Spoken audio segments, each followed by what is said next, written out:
In an effort to keep something going and keep something working, a lot of us miss out on the opportunity to take just a second to see if we can reinvent something that works even better than we could have imagined. Hey, my name is Jenna Kutcher, and I am obsessed with all things business, marketing, numbers, and helping you to navigate both the messy and the magical seasons of this thing called life. I'm a small town mama who took a $300 camera, grew a successful photo biz, and now I work from home and run a 7-figure online business. I teach you the tried and true secrets to building a career you adore. Shy away from the real talk? No way. Money, hardship, growth, loss, and marketing are all topics we discuss here. Think of this as your one-stop shop for happy hour with a gal pal mixed with business school. Pull up a seat, make sure you're cozy, and get ready to be challenged and encouraged while you learn. This is the Gold Digger Podcast. For many creatives and artists, turning a hobby into their livelihood is the ultimate dream. Whether you're a painter, illustrator, musician, poet, writer, or some other beautifully creative soul, what would it mean to make your passion your career? What if your work could go on to inspire and motivate and educate others? Now, that would be something spectacular. And it's something that Dani Coke has experienced firsthand. Dani is a designer turned illustrator, a social justice advocate, and an entrepreneur. She's the founder of Oh Happy Dani, a lifestyle brand and online store that uses artwork and resources to encourage hope, to inspire justice, and to make complex ideas more accessible. I am so excited to chat with Dani about all of the major turning points in her career that thrust her work in front of an even bigger audience. And I want to talk about an important decision that she recently made to step away from a super successful business. I talk about this in the episode, but I think that we focus so much on starting the thing that we never really talk about if and when is the right time to step away from it. Dani recently made a decision to close up shop, literally. And it's been incredible watching her evolve as a human being and an entrepreneur, but I think it was a bold act of bravery. And I'm going to talk about why in today's episode. Dani shares what hurdles and wins came when she turned her art into her business and exactly why she decided to close down her shop and even hints at what's next in her own journey. Here she is, Dani Coke. Looking for a new show to add to your podcast library? Well, look no further than Being Boss podcast hosted by Emily Thompson. Being Boss is an exploration of not only what it means, but what it takes to be boss as a creative business owner, a freelancer, or a side hustler. Being Boss is another amazing resource for anyone interested in getting inspired and, more importantly, getting started. I absolutely loved Emily's recent episode all about achieving work-life balance. It's a hot topic for my team as we enter the new year. Emily shares 5 top tactics for achieving a good work-life flow, whatever that looks like for you. And I totally resonated with how she feels about balance. Being Boss is brought to you by the HubSpot Podcast Network, the audio destination for business professionals. Listen to Being Boss wherever you get your podcasts. Dani, welcome to the Gold Digger Podcast. Hey, Jenna, I'm so glad to be here. Thank you for having me. Oh my goodness. Yes, I have loved following your work. I've loved following your journey. I love following your life. I feel like there are so many big shifts and evolutions happening for you, which we'll talk about. But I want to get to the core of your creativity. Like, when did you first feel your creativity blossom? Like, were you always a creative little girl? Yes, you know what? I remember being really young and loving to sketch and draw. And I remember I would make these little business cards and tell my neighbors, back when I lived in New York City, I would tell my neighbors like, hi, I can mow your grass. Here's a little business card of me mowing the lawn. And I realized that I would actually have to mow the grass. Yeah. So I'm grateful none of my neighbors actually took me up on that offer from like an 8-year-old. I don't know. Oh, I love that. I think that is adorable. Did your parents do anything to like foster your creativity, or like tell me that? Because I'm like thinking as a mom, I'm like, how do I help my children be creative and stay creative? Oh, yeah. I think the biggest thing that my parents did was always say yes to like a new creative outlet that I had. Yeah. So I remember there was a time where I wanted to get into making gift baskets. And so my parents would be like, oh, okay. Or they'd take me to Dollar Tree. Like it wouldn't cost them a lot. And they'd let me pick out maybe 10 or 20 things. And I could put gift baskets together and sell them. And I think them just saying yes to me often really helped me try a whole lot of new things. So once I narrowed down to my main thing, what I'm doing today, I knew that it was the thing and I didn't have to try a million different things at this stage in my life, if that makes sense. Absolutely. Oh, I love that. It's really interesting because you've already hinted at it, but you've kind of been an entrepreneur since you were a child, from offering to mow lawns, thankfully not actually mowing them, to making gift baskets.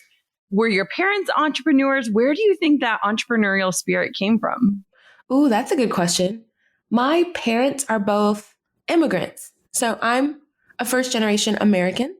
And so my parents are from Jamaica, and them coming over here was, a struggle all in itself. So when they got here, I think they were very determined to allow me to, live the American dream as much as I could, to pursue what I wanted to pursue, to have opportunities that they might not have been able to have, and really just chase after my dreams. And so I think that had a lot to do with it. They really wanted to see their kids be successful. And so however they could contribute to that, they were willing to do. Oh, that's amazing. So did you ever imagine a career where your art and your creativity were at the forefront? Like, was that ever a vision, or when did you realize that art could be it for you? Yeah. So I took an art class in middle school as an elective, one of those optional classes. And I loved it. We had a take home activity every Friday where they'd give us a big piece of paper and, so we couldn't really trace anything. Yeah. And they'd say, do a free drawing activity and bring it back on Monday and you'll get a grade. And so I would take that paper and I would look at those Disney VHS tapes and I would draw like The Little Mermaid, and I would draw because I love Disney. And so I would draw those characters and I'd bring them back. And my art teacher, she'd be like, make sure you're not tracing B-, make sure you're not tracing C+. And I would get low grades because she assumed I was tracing. But she never asked me. And I really wish she would have asked me instead of crushing my art dreams. Wow. Because after that, I decided that I wasn't going to pursue art seriously. I was like, okay, well, if I didn't do good in my art class, I ended up with probably a high B, low A. I don't remember. But I was like, okay, well, I guess I'm not doing this. So I switched gears and I said, well, what else is a fun career? And so I found hospitality, which was tied to event planning, which is a business degree. So I was like, okay, I'm going to go to school of business and major in hospitality, and maybe I'll get into event planning. But that experience shifted the trajectory away from art and towards something, I guess, more serious, but fun. And after I graduated and got a career in event planning, my way in the door was marketing and graphic design, both of which I'm self-taught, as you can imagine, from all the years I've been doing it. So I was just like, yeah, that'll be my way in, but I'm going to be an event planner. That's going to be my career. But while being there, I fell in love with graphic design and marketing. And I was like, oh, I'm going to do this. Yeah. So I started getting clients on the side and building that dream up a little bit. Wow. I came from the wedding world. So I feel like the event world, you have an idea of it. Right. And then when you get into it, it's, you're the one literally moving the chairs and doing the tablecloths and directing the traffic. And you know what I mean? It's what the vision is. I think that Jennifer Lopez did us all wrong in The Wedding Planner when she wore the cute headphone and the cute high heels. That's not it. That's not at all. It's not it at all. Yeah. Oh my gosh. Once I was in that world, I was like, yeah, not my calling, not my ministry. So how did the graphic design then lead you to starting your own business? Walk me through how you went from serving clients, which I think a lot of people do at the beginning, to creating things maybe for yourself or for your audience, creating something once that could serve many. Talk to me about that evolution. Yes. So I'm going to go back to that event planning job because it's directly linked to that. And I was building up clients on the side while also realizing that I was the only, Black woman in a white space. It was a small business. And I encountered issue after issue related to DEI, things that could be solved if we just had a couple trainings or the owner of the company took it seriously. So I sat with the owner of the company and I was like, hey, would you consider maybe bringing someone in to talk, or maybe we could read a book, or I don't know. I just feel like we could really benefit from some sort of DEI initiative up in here because it's getting a little wild. And he said to me, I'll never forget it. He told me, I'm just not passionate about that. I don't see why I would spend company money or time investing into something I'm not passionate about. So he very much viewed DEI as optional because we were small business, but the size of your business does not take away from the need to treat everyone that works there with inclusion and respect. So I just took that as okay, I'm probably never going to be able to thrive here because this man literally just told me that my holistic thriving is not his concern. So that drove me into the direction of justice focused business or justice focused entrepreneurship, where I said, I'm going to get clients on the side and I'm going to start this agency. It's going to be called So Happy Social. And I'm going to use it to help positive mission based brands use social media for maximum impact. So I'm going to partner with those brands and organizations that were too busy on the ground to be fostering up an aesthetically pleasing Instagram feed, Yeah. And I was like, that's going to be the way I get into this field because I'm just sick of this. So I had a passion for justice my whole life as well. And so that coupled with a career in design and entrepreneurship just really worked out beautifully for me. I got really cool opportunities like working with the NAACP and Be the Bridge, which is another nonprofit dedicated to justice and racial equity. And so I was doing that and I was loving it. And this was all in 2019, by the way. So you know what year followed 2019. Yes. So after that all happened and I launched So Happy Social, I was so excited. I changed my personal Instagram to Oh Happy Danny just to match, just for brand alignment. And I got an iPad for Christmas that year and I started illustrating for fun. And I was like, ooh, I could really up level my clients' social media platforms because who else is doing illustration like this for justice? I don't know anyone else. At least at the time, I didn't know. And so I started doing that. And then on Martin Luther King Jr. Day of 2020, I posted my first justice related illustration on Instagram purely for fun. I was hoping some of my friends would see it and get the hint, but I had like 700 followers at the time, did not care about my own Instagram at all, and just posted it. And it was the first illustration to be shared by people I didn't know. And so I started an experiment and I said, I wonder if people would be more inclined to talk about the difficult things related to race and justice if the content was pretty, if it was aesthetically pleasing and easy to look at. And so for Black History Month, I decided to test that theory. And oh boy, I was 100% correct because at the end of February, I gained maybe 10,000 followers. And I was like, oh, this is wild. I did not foresee that for myself. Yeah. And then summer of 2020 happened. And that's a whole other story in and of itself. But that kind of launched me into where I am today.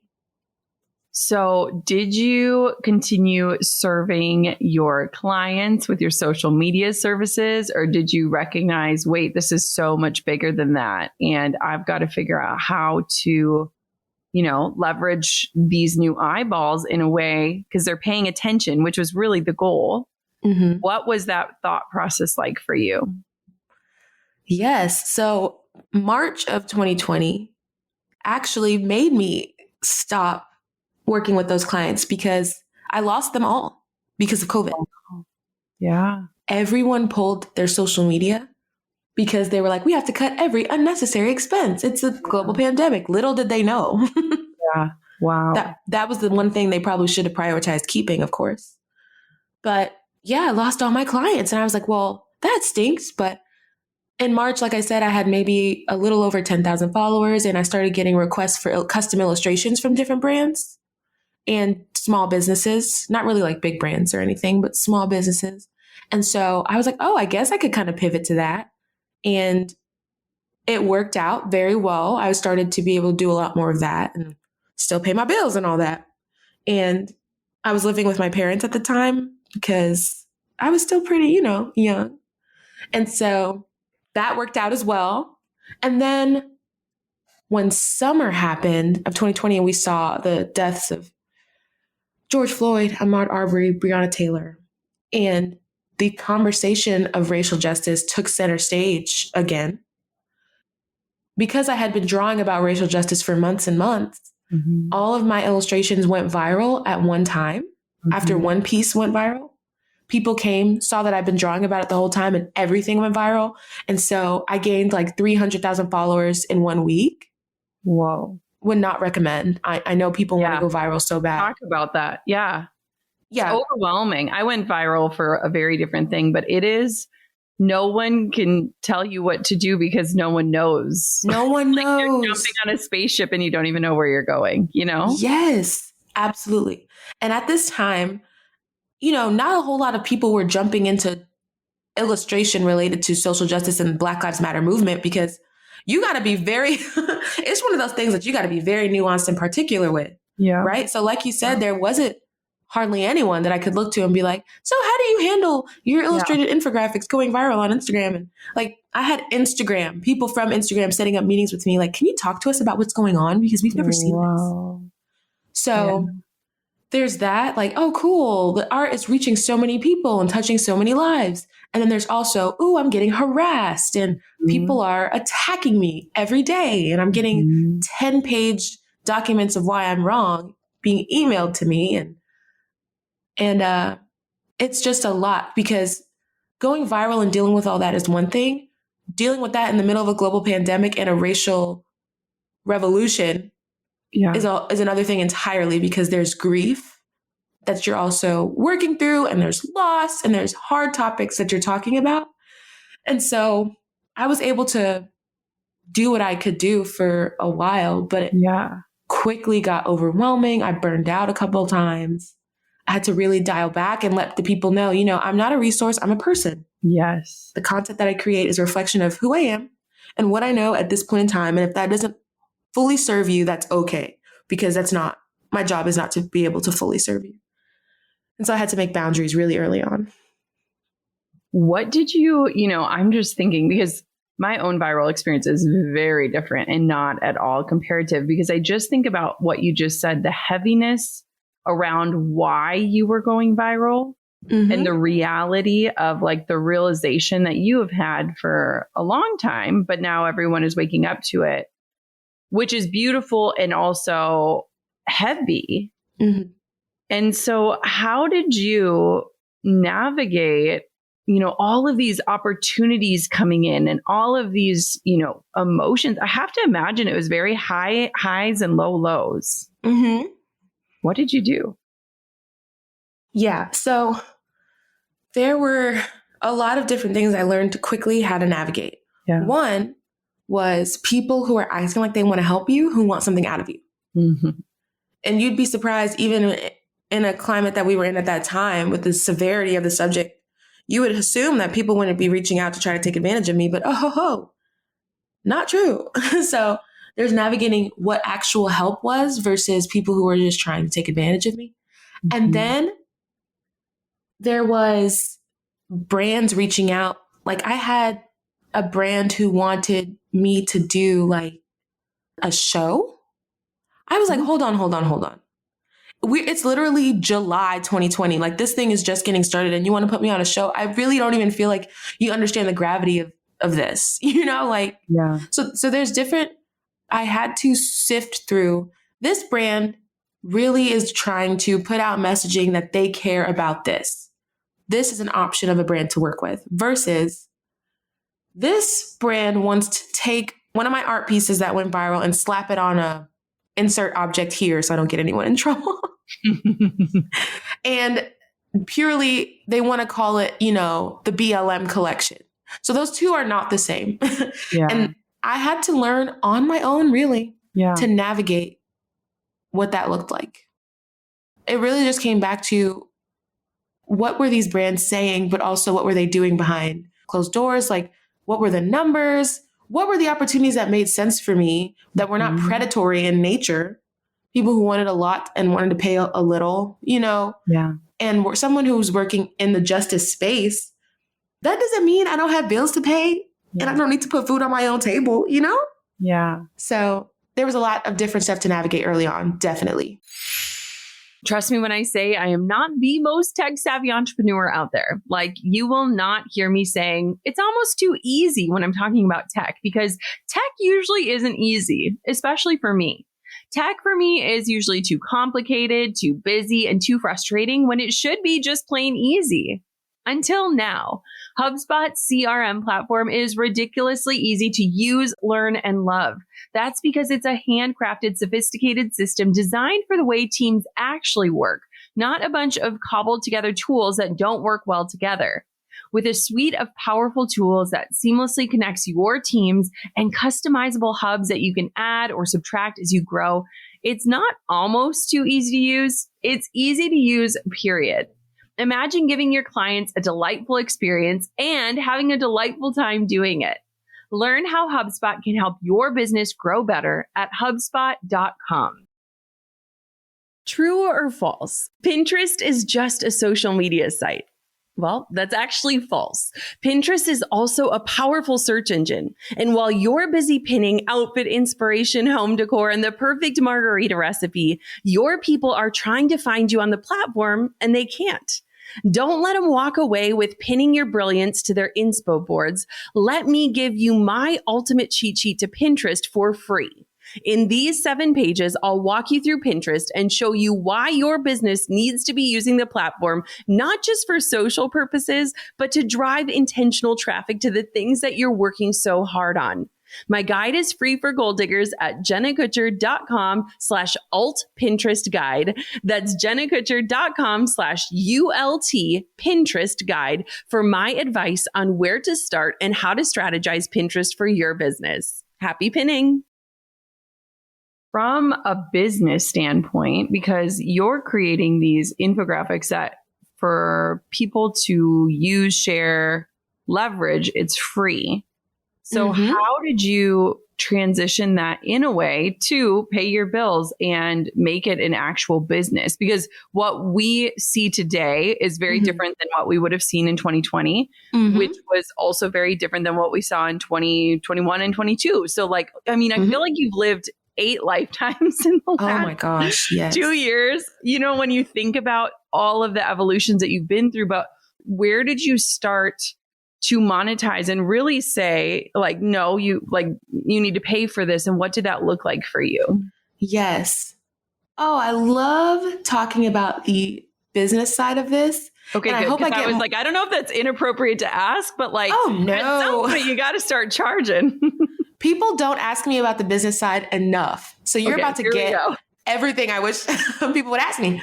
So yes, the wild thing about my business, and I think it just goes to show how important the subject matter is and how much people really want to do better, is from 2020 to literally today, the demand is something that I have never been able to keep up with. And that's a blessing, in my opinion.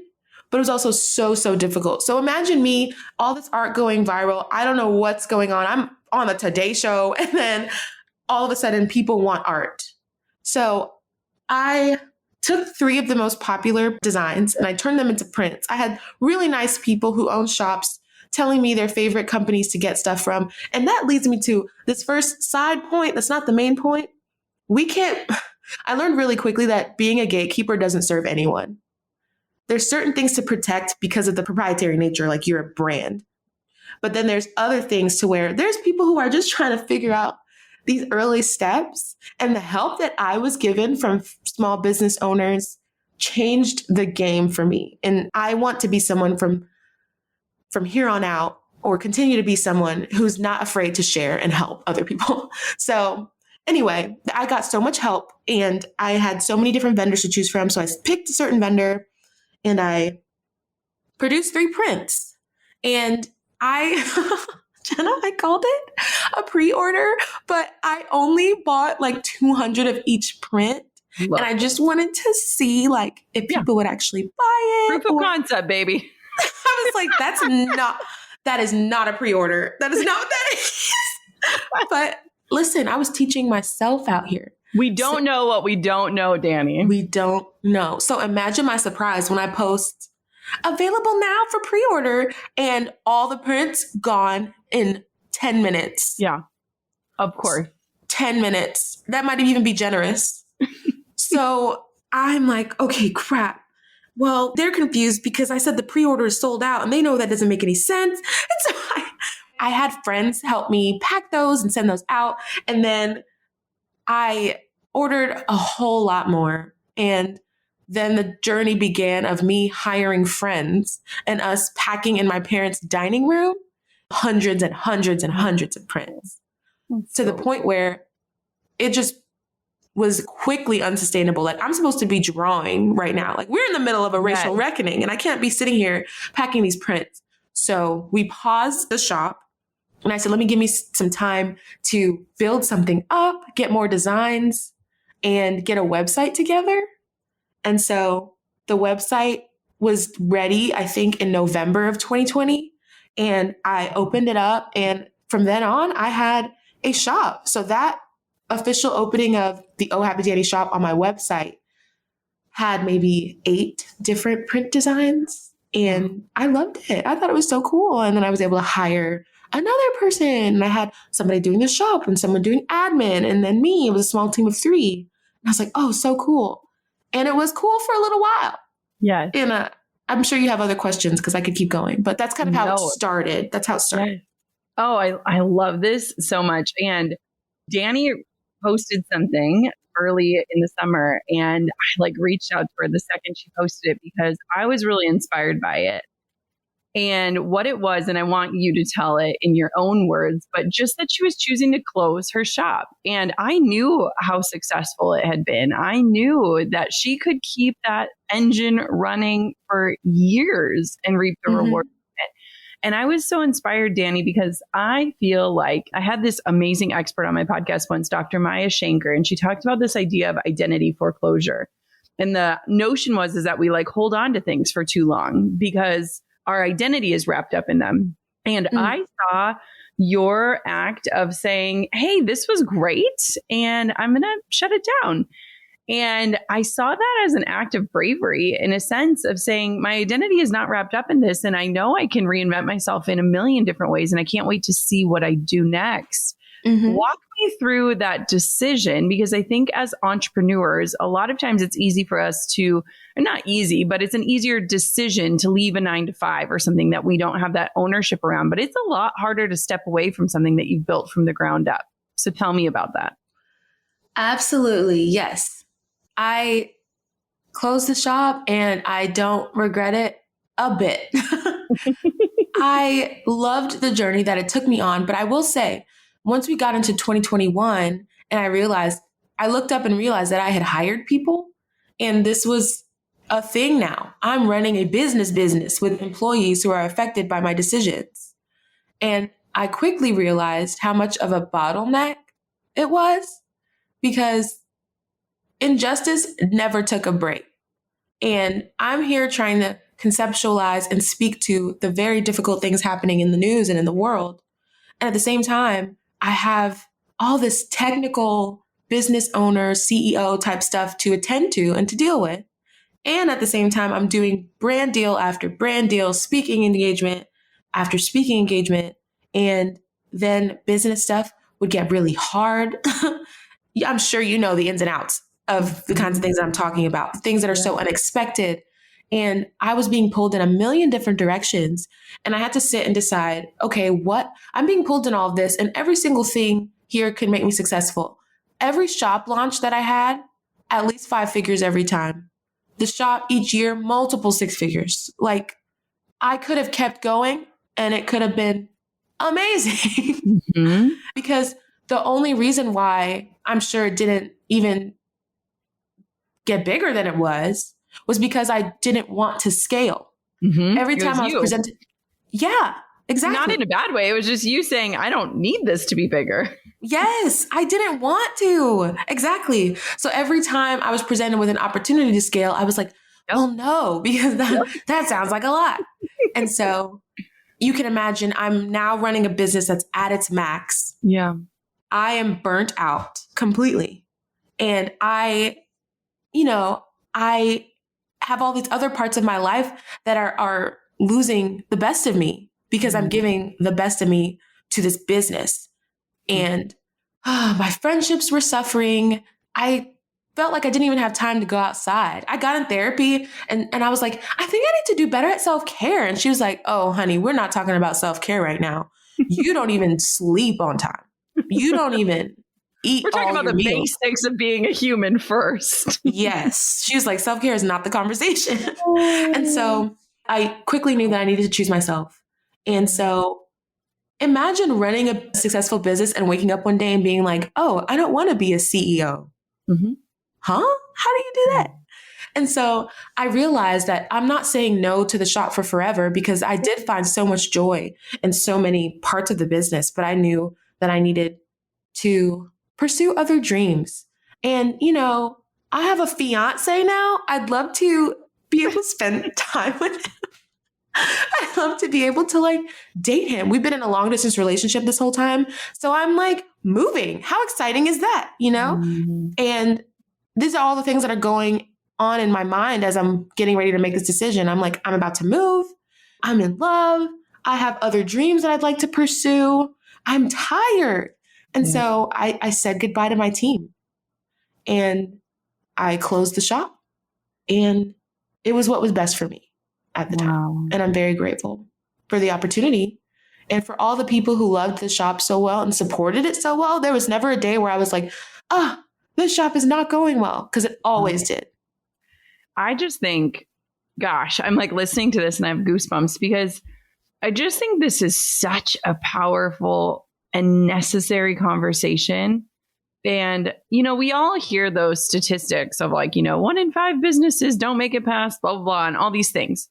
And it's like, we're taught that like, just to like keep surviving as an entrepreneur is an accomplishment, which it is.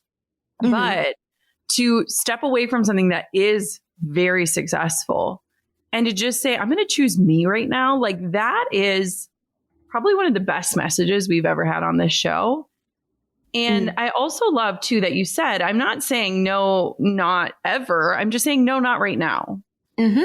And I feel like that idea of identity foreclosure really traps us into thinking like that our identities are like this fixed state, like who we are and what we do and how we add value to the world is this like one thing. And I think you're proving that like evolution is the most beautiful gift you can give yourself. Yes. And, you know, was there any pushback? Because I have to imagine that there are some people who are entrepreneurial in your life or people that are like, you're crazy. What are you doing? Just let it run. You could outsource it. You don't even have to touch it. Were there any people pushing back on that notion? Well, the people who were closest to me are the ones that I really let speak into things like that. Because if you're not that close and you're trying to speak into something you don't know anything about, yes, please back up.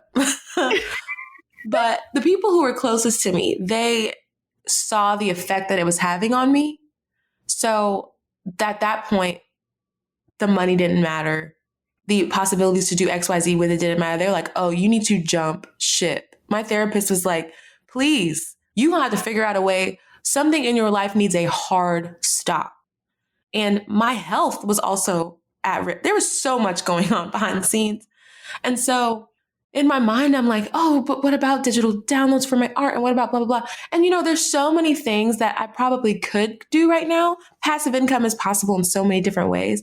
But what if I take a beat to find the best way to serve my audience in this next season? What if it's not about surviving right now and figuring it out? But what if it's taking a step to do something even more wonderful and magnificent and that can serve so many other people, that's accessible, that generates the kind of income that I want without all this back-breaking labor, you know? I think in an effort to keep something going and keep something working, a lot of us miss out on the opportunity to take just a second to see if we can reinvent something that works even better than we could have imagined. And that's what I'm in the middle of doing right now. Yeah. And so it's like, yeah, I could outsource the shop, but what if I want to transform the way I approach the shop? What if I want it to have a different vibe and a different feel? And what if I can't put digital downloads online because of copyright and intellectual property and things that are happening behind the scenes that would benefit from me taking it slow? You know what I mean? Mm-hmm. So I'm just like trying to over be here. Yes. Yeah. Yeah. This is so powerful. One thing that I love about kind of where you're at, because I imagine it's going to be a little bit for a while, is that a lot of us can maybe let go of things if we know what the next step is, right? Mm-hmm. We are humans that crave certainty. And Mm-hmm. it's wild because when we look at the last few years for the world collectively in a pandemic world, we didn't have certainty. Like that is something that we have learned to adjust to be resilient, to be adaptable, all of these things. What I love about what you're saying, Danny, is that you stepped away without knowing exactly what was next, without Right. knowing for sure this is the next thing is going to be the smashing hit. And I love Yeah. because I think it's easy to let something go when you know exactly what's coming next. Walk me through what it feels like right now to kind of be in a season of trying things and working on things behind the scenes and not announcing your work to the world in a way that maybe you have in the past. Talk to me about that.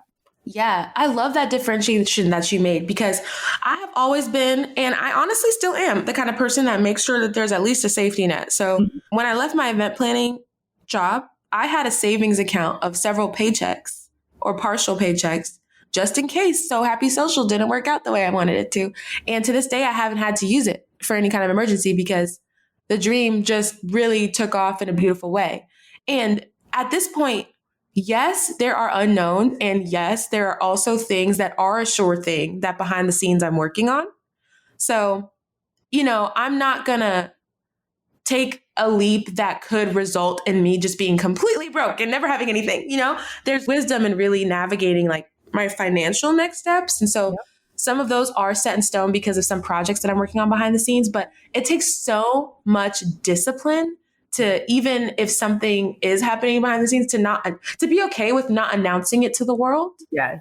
Yeah. To be okay with, this may be one thing that's sure, but there's so many other things that used to be sure that are not. Yeah. So what about that? And yes, I feel as though social media and the way that it's changed in these last couple of years, it can really have people thinking that they have to tell everyone their every move or they're not moving.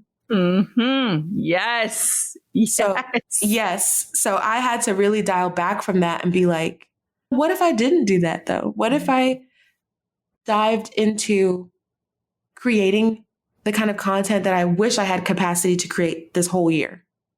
And having that extra time to listen and to speak into something where I can make a piece of content that lives on for the next several years. Because that's what happened in 2020. I made pieces of content that have taken off a life of its own and have lived for years and encouraged people and equipped people. And so what if I'm not chasing that next thing, but trying to build a foundation where something can live on for many, many years?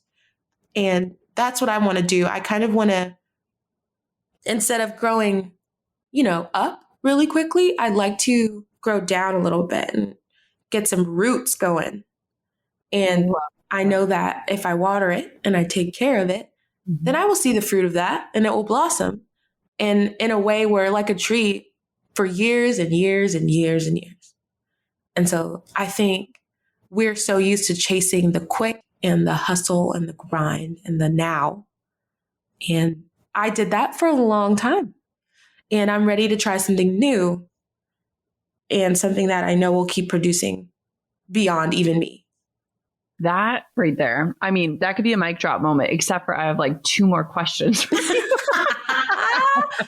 That was so powerful. And there is something about protecting your creativity. And I feel like in a world that is so show and tell, and that's what we kind of become accustomed to, is like create, collect feedback, pivot, whatever that looks like. There's something super sacred about protecting your creation process and your creativity. And, thinking back to you as a little girl, it's like, you loved your creations and your parents fostered them. And you didn't need anyone to speak into that. And I think there's something beautiful about kind of getting back to those roots in a way. Mm-hmm. I agree. So I want to know if somebody was listening to this and they maybe felt the way that you did about your print shop, where it was wonderful and it was doing well, but something needed to change and it was affecting your life or your relationships. What kind of advice would you give them if they're listening to this and they feel convicted because maybe their business doesn't fit them any longer? Maybe it's not the right business for them any longer. What would you say? Oh, yeah, that's good. I'd first ask who you're doing it for. I think I got so caught up in the idea for a long time of this is what the people want. I need to give them what they want, that I lost sight of what I needed. And so at the end of the day, we create ideas and businesses and brands, with the hope that we're serving other people. But at the end of the day, we want to be true to ourselves. We're the ones that we go to bed with every night. So I think if it's costing you your peace, if it's costing you time with your loved ones, the ability to pursue other things, the ability to rest and take a break, then ask yourself, am I serving myself well? And if not, how can I create space to maybe, if I can't afford to stop everything right now, what can I give up in an effort to reclaim some of my peace and my rest back? Because you have one life. You have to live. And I want you to not just get by surviving, I want you to thrive. And so I would definitely ask myself, if I was someone else navigating this, who am I doing this for? And am I serving myself well with this, or am I losing in so many different ways at the detriment of the people I love the most in my life, or my own personal peace and safety and well-being? That's the first thing, definitely. That's amazing. And that's a beautiful place to start. My final question is, how is your self-care today? That's Look like. Yeah. So I'm going to say some things that probably sound so obvious, but remember, I was in a very detrimental state and we had to get back to the basics. I start work at 9 and I ended at 5. Listen up. I give myself a 9 to 5. I know you know about this entrepreneurial 24/7. I left my 9 to 5 so I can work 24/7. Absolutely not. No, I did not. I'm not doing that anymore. And so I start at 9, I end at 5. I owe it to myself to have a pause button. And that can be difficult when you're doing something that you actually love. But part of it, an issue that I had with my business a few months ago, caused me to have to get a work phone. So now I have 2 phones. There we go. And my phone with my social media on it, on a good day, I turn it off at 5. That's also the phone that has my business contacts and my agents and all that. I will get back to you tomorrow at 9 a.m., So that was really helpful for me personally. And then I read a lot more. And I think as a creator, and I know there might be other creators who can resonate with this, you feel like every idea that you share has to be an original idea. You had to really come up with it. It had to be yours.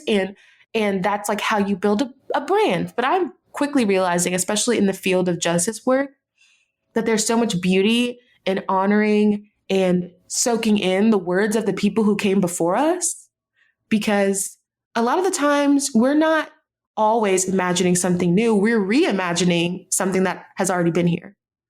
And so diving into the concept of reimagination has taken such a load off of my shoulders, because it's why can't I reference this speech that Dr. King made and draw art inspired by it and talk about my own thoughts that come with it? Why can't I allow myself to do that?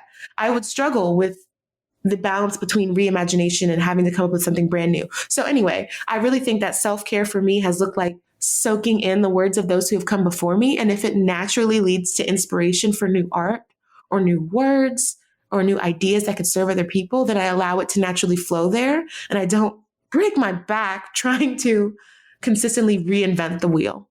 So that's a big part for me. And then, of course, being easier on myself when it comes to text messages and getting back to people.